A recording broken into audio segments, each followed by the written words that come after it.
High AR Computer Academy YouTube চ্যানেলের পক্ষ থেকে সকলকে স্বাগত জানাই। আজ এক নতুন টপিক নিয়ে আমরা আলোচনা করব, সেটা হলো how to maintain daily expenses record in Microsoft Excel.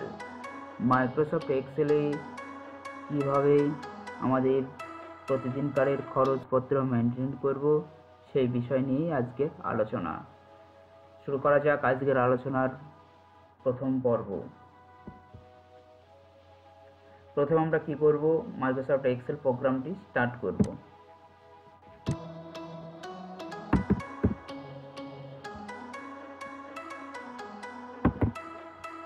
Microsoft Excel প্রোগ্রামটি স্টার্ট করে নেব। তারপরে এইখানে স্টার্ট করার সঙ্গে সঙ্গে মাইক্রোসফট ওয়ার্কশিট এরিয়াটাতে চলে আসবে। এখানে আমরা মান্থ নেম বলে উল্লেখ করব, মান্থ নেম বলে উল্লেখ করে নেব, মান্থ অ্যান্ড সেন্টার করে নেব, এবং মান্থ অ্যান্ড নেম বলে লিখব। মান্থ নেম, এখানে যে মাসের কাজ আমরা তৈরি করব সেই মাসের নামটা আমরা এখানে উল্লেখ করব। যে মাসের নাম, যেমন জানুয়ারি টু ডিসেম্বর প্রতি মাসের আমরা এন্ট্রি করব, তার মধ্যে যে কোনো একটি মাসের আমরা এন্ট্রি করব। সাপোজ আমরা মার্চ মাসের এন্ট্রি করে নেব, মার্চ 2018।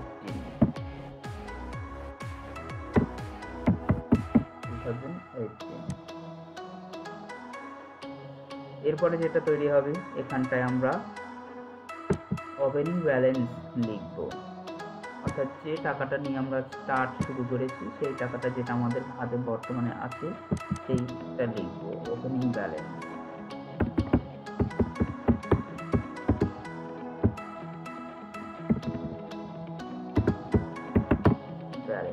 যে ব্যালেন্সটা আমাদের এখানে থাকবে সেই ব্যালেন্সটা আমরা এন্ট্রি করবো, এখানটাতে এন্ট্রি করে নেব। এই ব্যালেন্সটা সাপোজ 2000, 4000, 5000, 6000, 10000, যে যার কাছে যে ব্যালেন্সটা থাকবে সেই ব্যালেন্স নিয়ে দিয়ে শুরু করবে। রোজগারের খরচপত্র সেই ব্যালেন্সটা আমরা এখানে এন্ট্রি করবো। আমি এখানটা এন্ট্রি করবো আনুমানিক একটা এন্ট্রি করে দেবো 20,000, 17,000 পর্যন্ত। এরপর এখানে যে সেল অ্যাড্রেসটা আমরা তৈরি করব সেটা হলো রিসেন্ট ব্যালেন্স, অর্থাৎ বর্তমানের কত ব্যালেন্স থাকবে সেই ব্যালেন্সটা আমরা এখানটায় এন্ট্রি করে রাখবো। তার জন্য আমরা এন্ট্রি করে মার্জ অ্যান্ড সেন্টার করে নিয়ে এখানটায় প্রেজেন্ট ব্যালেন্স,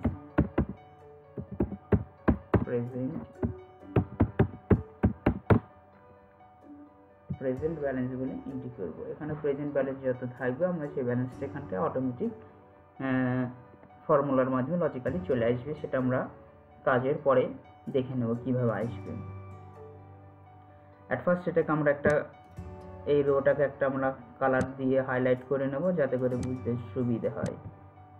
এই রোটাকে আমরা একটা কালারে হাইলাইট করে নেব।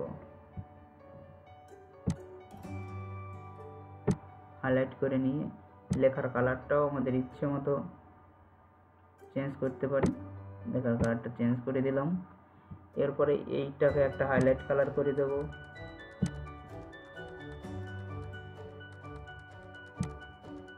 এটাকেও আমরা হাইলাইট করে দেব। ওপেনিং ব্যালেন্সটা এটাও আমরা একটা হাইলাইট কালার করব।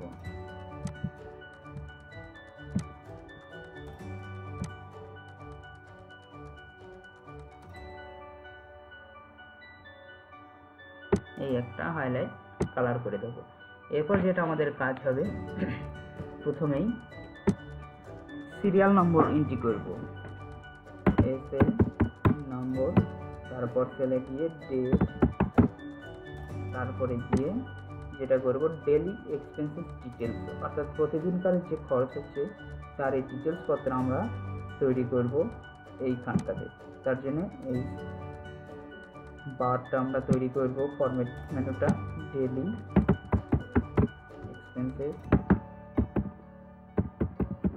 ডিটেলস। এখানটায় আমরা রিমার্কস লিখব, রিমার্কস যদি মন্তব্য প্রকাশ করার জন্য যদি কোনো মন্তব্য থাকে তাহলে আমরা নথি করে সেই মন্তব্যটা এন্ট্রি করব। এরপর যেটা থাকবে ব্যালেন্স ইন লিখব, ব্যালেন্স অর্থাৎ ব্যালেন্স ইন এই ফরম্যাটটা হলো আমাদের কাছে যে কোনো প্রসেসে কোনো ক্যাশ রিসিভ হলেই সেটা আমরা আমাদের ব্যালেন্স ইন হিসাবে ধরে নেব। যেমন কি কোনো ব্যাংক থেকে টাকা উইথড্রল করে নিয়ে আসলে কি হবে, ব্যাংক থেকে টাকা আমার হাতে এসে পৌঁছাবে, তাহলে সেই ক্ষেত্রে আমরা সেই টাকাটা আমাদের কাছে ব্যালেন্স ইন হিসেবে ধরবো।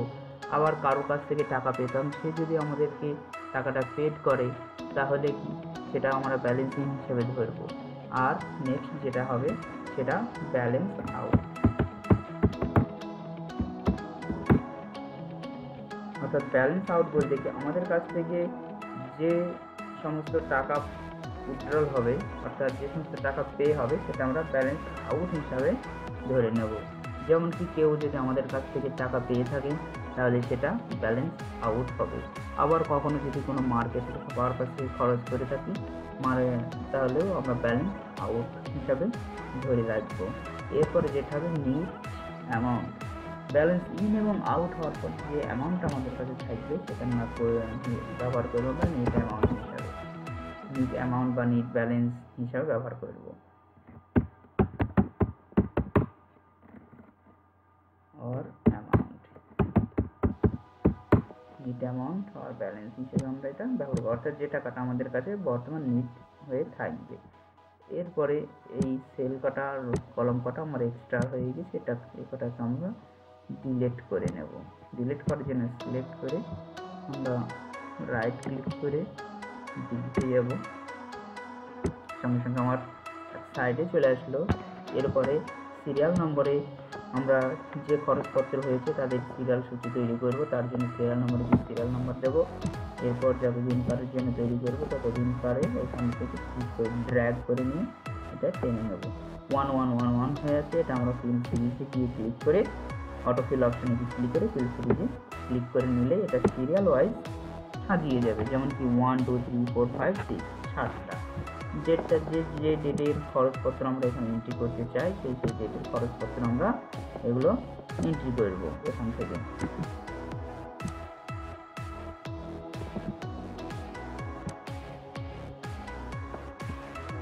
সেই ডেটের খরচপত্র এন্ট্রি করবো, যেমন কি কোন মাসে তৈরি করেছি, ফার্স্ট মার্চ মাসে, তাহলে আমরা এখানটায় মার্চ মাসে প্রথম তারিখ থেকে শুরু করব, ফার্স্ট মার্চ। যদি মনে করি ফার্স্ট মার্চ তারিখে আমি ব্যাংক থেকে কোনো টাকা রিসিভ করেছি তাহলে আমি এখানে লিখব যে ক্যাশ রিসিভ ফ্রম ব্যাংক, তাহলে আমি এখানে লিখে দেবো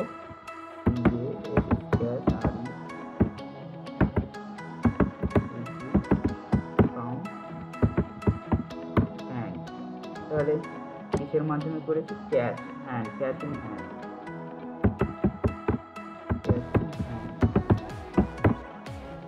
হাতে হাতে রিসিভ করেছি।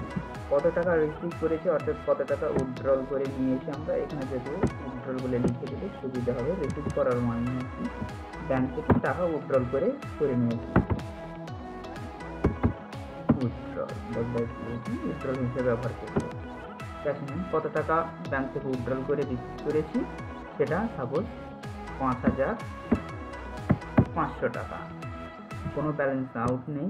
তাহলে আমার বর্তমান এখন ব্যালেন্স কত আসলো, বর্তমান ব্যালেন্স 5500 টাকার সঙ্গে এর আগে যে ব্যালেন্সটা নিয়ে আমি শুরু করেছি সেই ব্যালেন্সটা কীভাবে আসলে আমি দেখব। তার জন্য ফর্মুলাটা হলো equal to opening balance plus balance in minus balance out. Total আমার কত ব্যালেন্স এখন আমার হাতে দাঁড়িয়েছে সেটা আমি দেখতে পেলাম কীভাবে ফর্মুলাটা ইউজ করার মাধ্যমে। তাহলে বর্তমান আমার কাছে ব্যালেন্স রয়েছে 25,500 টাকা। এইভাবেই আমরা পরপর এন্ট্রি করব।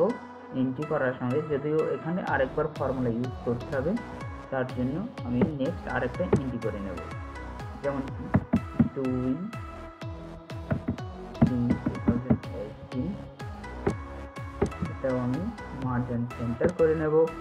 সেন্টার করে নেওয়ার পর সাপোজ ইলেকট্রিক বিল পে করেছি বা রেশন বিল পেড করেছি, পেড রেশন বিল,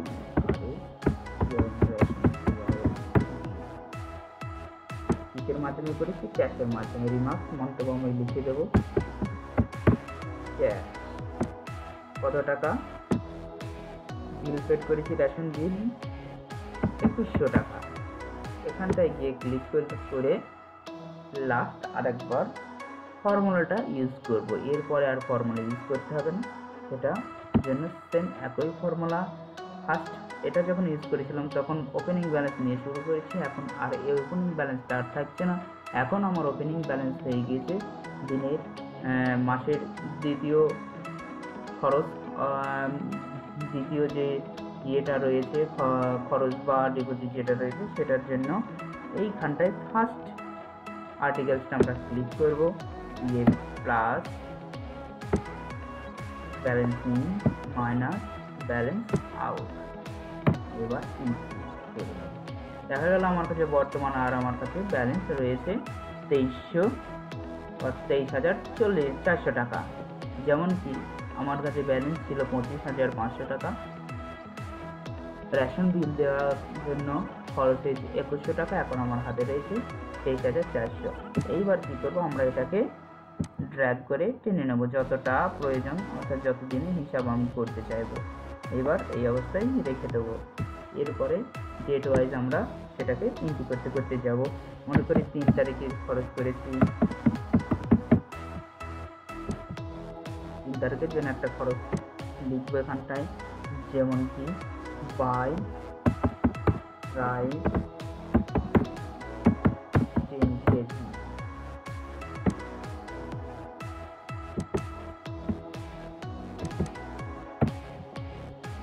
রিমার্ক কিসের মাধ্যমে কিনেছি? যদি কোনো ক্যাশের মাধ্যমে, তাহলে আমরা এখানে লিখে দেবো ক্যাশ।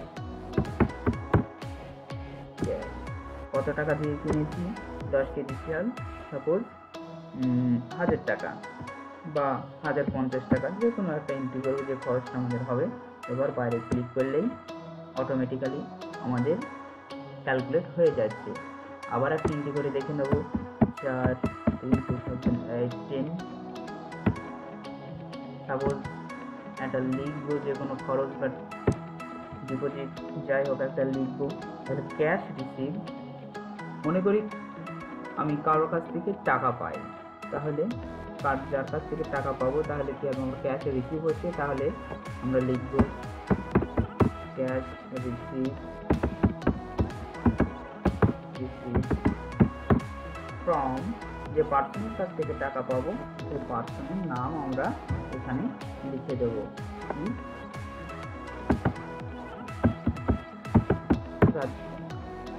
যে পার্সনের কাছে টাকা পেয়েছি সেই পার্সনের কাছে লিখে এটা কি দেবো, ক্যাশ ইন হ্যান্ড বা ক্যাশ, যে মুডে আমি রিসিভ করেছি ক্যাশটা সেই মুডটা কি ক্যাশ লিখে দিলাম।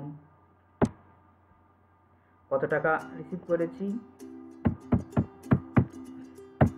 1300 টাকা। তাহলে এবার আবার বাইরে ক্লিক করবো, দেখা গেল 1230 টাকা রিসিভ করার সঙ্গে সঙ্গেই আমার নিট অ্যামাউন্ট ব্যালেন্স বেড়ে যাচ্ছে।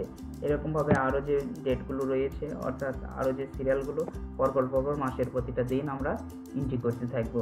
যদিও আর 3টে আছে, আমি এন্ট্রি করে দেখিয়ে দিই। 5 তারিখের জন্য একটা লিখবো, এখানটায় লিখবো পেড ক্যাশ বিল অনলাইনের মাধ্যমে গ্যাস বিল পেড করেছি 950 টাকা। এরপরে কি লিখবো, 6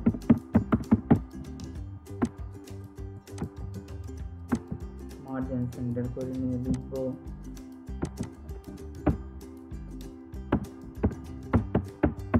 রিচার্জ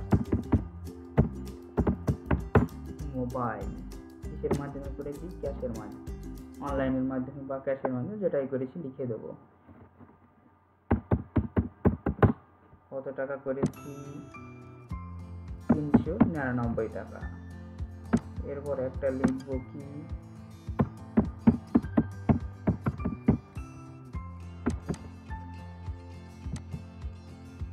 মার্জিন সেন্টার করে লিখে দেবো পেড ট্যাক্স পেড করেছি কিসের মাধ্যমে, ক্যাশের মাধ্যমে। তাহলে আমরা এখানে কত টাকা ট্যাক্স পেড করেছি এটা লিখে দেবো যে 250 টাকা পেড করেছি। এখন দেখা যাবে অটোমেটিক্যালি ব্যালেন্সটা আমি যাই এন্ট্রি করছি সঙ্গে সঙ্গে ব্যালেন্সটা এন্ট্রি হয়ে যাচ্ছে, সেটা ডিপোজিটই হোক আর আউট হোক, ব্যালেন্স ইন বা আউট যা হচ্ছে এটা আমাদের কাছে। এটাকে আমরা একটা বর্ডারে সেভ করে নেব, বর্ডার দিয়ে নেব, সিলেক্ট করব যত বর্ডার দিয়ে নেব যতটা প্রয়োজন, যতদিনের প্রয়োজন মতো আমরা বর্ডারটা দিয়ে নেব। অল বর্ডারে গিয়ে ক্লিক করব, অল বর্ডারে ক্লিক করার সঙ্গে সঙ্গে টোটাল বর্ডার হয়ে যাবে। এরপর আমরা সিরিয়াল নাম্বার একের পর এক বাড়িয়ে দেব,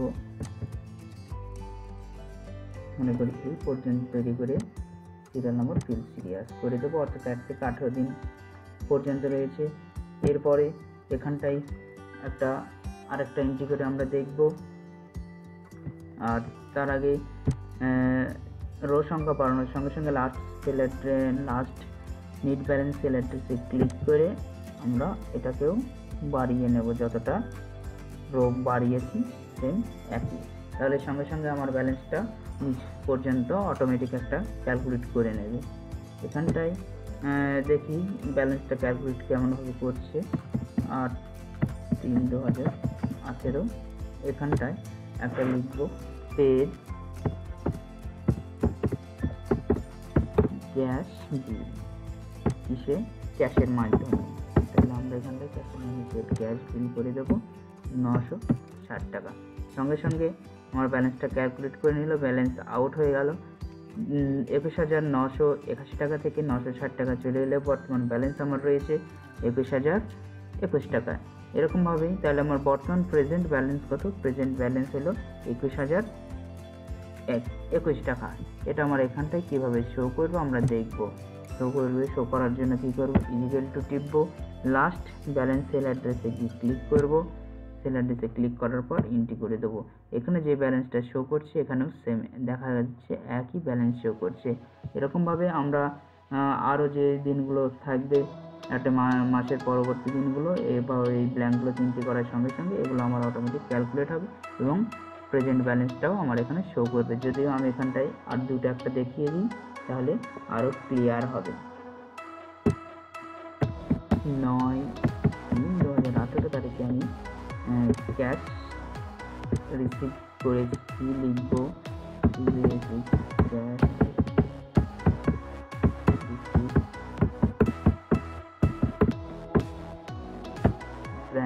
ব্যাংক থেকে উইথড্রল করার জন্য ক্যাশ রিসিভ হয়েছে, আবারও ক্যাশ ইন হ্যান্ড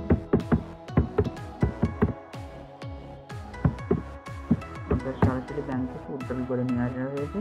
কত টাকা, 2,500 টাকা। তাহলে এখানটায় সঙ্গে সঙ্গে আমার ব্যালেন্স আবার ইন হয়ে গেল, ইন হওয়ার সঙ্গে সঙ্গে দেখা গেল আমার ব্যালেন্স যেটা ছিল তার সঙ্গে প্লাস হয়ে আসলো, এবং প্লাস হয়ে আসার সঙ্গে সঙ্গে আমার লাস্ট ব্যালেন্স কত, 23,521 টাকা। এখানেও আমার প্রেজেন্ট ব্যালেন্সটা সেম একই, 23,521 টাকা। এইভাবে পরবর্তী ব্ল্যাঙ্ক রোগুলোতে আমরা নেক্সট দিনের এক্সপেন্সের ডিটেলসগুলো পরপর এন্ট্রি করতে থাকবো, এবং এন্ট্রি করার পরে একটি মাস কমপ্লিট হয়ে গেলে সেই মাসের টোটালটা ক্লোজ করে দেবো। এভাবে আমাদের ডেলি এক্সপেন্সেস রিপোর্ট এক্সেলের মাধ্যমে ক্রিয়েট করব। এভাবেই তৈরি হয়ে যাবে ডেলি এক্সপেন্সেস রিপোর্ট। ভিডিওটি সবার আশা করি ভালো লাগলে শেয়ার এবং কমেন্ট করবে, তো অবশ্যই সাবস্ক্রাইব করবে এবং সাবস্ক্রাইব করার পাশে বেল আইকনটা ক্লিক করে দেবে, যাতে করে আরও এই ধরনের আপকামিং নতুন ভিডিও আপলোড হওয়ার সঙ্গে সঙ্গে একটি নোটিফিকেশন চলে যায়।